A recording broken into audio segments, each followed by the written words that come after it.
Welcome to Mastermind! It is so good to see you here. I am Katie Pulsifer. And I'm Tyson Bradley, and we are your MCs! Now, to introduce our next speaker, I spoke with her the other day, and I was like, I don't really know what to say for you. If you could describe yourself in one word, what would it be? She's like, you can't say it. It's like, I can't say it. Well, that's a bad word. Well, just tell me what it is. Just tell me what it is. So she said unpuckwithable. But you replace the P with an F. You could have, I don't swear. So that's who we're bringing on the stage. And I'm telling you, she really does embody this word. She's made so much money. She made like over $300,000 on the side while she was working a full-time job. And now we're going to bring her to the stage. Please welcome Brig Johnson.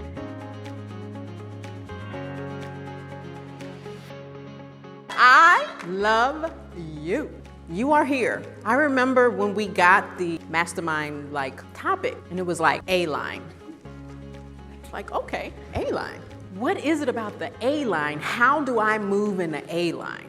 Oh, it's like how I think about what I'm doing. I want us to accept where we are and use that fuel to move us forward. Accepting where you are. We think our worthiness has something to do with where we are on the journey. We're not solving for the problem of the journey. We're solving for our worthiness, and it's total distraction. You're here. When you know where you are, you're not telling yourself where you aren't. But that's how we language it when we don't hit our monthly goal or our quarterly goal. I gotta start over. And when you language it that way, then you're missing the richness of where you are, what you did and you didn't do, and what you need to do differently. And for those of us who just started coaching, you're not a beginner. You know more than 99% of the people on this earth about how to manage their mind. You're not a beginner. Just think about it, how we language, how we talk about ourselves. Use all of your resources. Even if that job that you had, that industry you had was completely opposite to life coaching, I promise you, most of us have been coaching long before we were coaches, and without permission.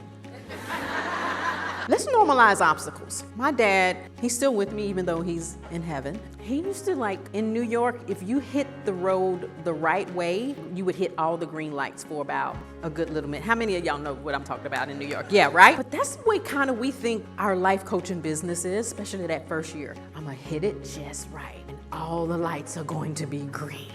At every stop sign or red light, do you have a hissy fit? Y'all know what a hissy fit is, right?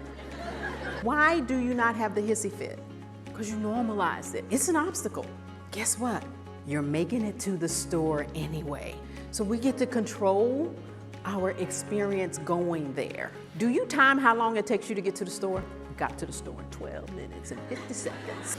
Next time, I'm gonna get there in 11 minutes and 30 seconds. Why we do this with our business? Some of us just live closer to the store. What if we just knew that? I'm getting to the grocery store. No matter what, we don't make the stop signs or anything mean anything. Call it a preparedness protocol. Pay attention to what you're saying to yourself, not for the why, but what are you gonna do next time? You can go, okay, this is what I'm gonna say, this is what I'm gonna do. I know y'all know y'all patterns. How many of y'all don't know your patterns? Like when you're setting a webinar, what are you gonna do if no one shows up? Right? Preparedness protocol. How am I going to take care of myself and my emotions? What am I going to make it mean? I've already decided that ahead of time. Be your own dopa man. Meaning, we get to tell ourselves we're on the right path. Some of us have been on the Autobahn for success. They told us to go to school, where to go to school. We knew what classes to take. We knew where the internship to get. Now we're running into this entrepreneurial stuff. We take the exit ramp and there's no path. There's weeds up to here, and you have a machete. Be your own dopamine. Okay, well, I hit 2 of those bamboo things. Pretty good. Giving yourself dopamine the whole time. We get to use what we know as life coaches for us. The other thing I see that we don't decide ahead of time because we're so afraid of the disappointment. As if we don't know that disappointment is created by us, right? It's not like it just happens to us, right? You get to decide, I'm gonna love me more at the other side of this action, whatever it is, whatever I'm gonna do. When you wanna do big, scary things, knowing that you're gonna be the person that comes lovingly and meets you there is key. I'm single. Just thought I would shout, since Brooke gets to say it, I'm gonna say it too. Since I'm an empty nester, I got me a new puppy. Her name is River. Potty training River taught me a lot. She got more results from me celebrating her than she ever did from me reprimanding her. Same thing for us. We go big, you celebrate yourself big. Anybody have a problem with loving themselves or deciding they're gonna be the one that picks themselves up? I have a hard time loving myself. I'm very hard on myself. And as I was listening to you speaking, I'm very hard on the people around me. Why do you have a hard time loving yourself? That I just don't know how to. Okay, but what do we know? We're life coaches. What do we know when we tell ourselves we don't know how? What's the R line of that? I don't open myself to figure it out.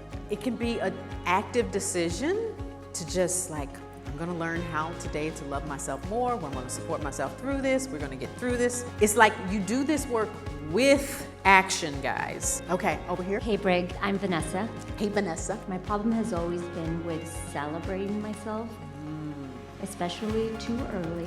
So what do you think you're creating with that? I mean, I'll tell you that it's stressful. I don't know, I'm not being an example to my kids of how I want them to celebrate themselves. Why do we think we don't? Like, it has to be hard and like we get to make it fun. Remember, like hard work is fun. Imagine being in a maze. Think of the bush, the hedges, and it's one of those English mazes that I've never been to. And you go in and then there's two directions and you sit there and go, which one? I gotta figure out which one. Or the fastest way to figure out whether or not it's gonna be a dead end is to go in that direction. All right, so we go in a direction and we hit the roadblock. And then we sit there, see, I hit the dead end, I don't know. Or we can just turn around and like, okay, that wasn't it, we go to the next direction. But we get to make it fun and we get to celebrate ourselves. Now, what happens if you did it and you went the same way? It's like, oh, I went the same way. Why did I do that? Put a yellow market or something there so you don't go that next time. Like, but we get stuck in, I did the same thing again. If you're not making it anything about your worthiness, then you can like celebrate yourself like, okay, well you did it again. Then let me figure out, okay, I'm gonna put a big yellow X, do not go that way. And if you don't figure out how to give yourself clues along the way, and you'll be in there circling. But you can figure this maze out if you stop making it about you and your worthiness and stop timing yourself when you go to the grocery store, all right?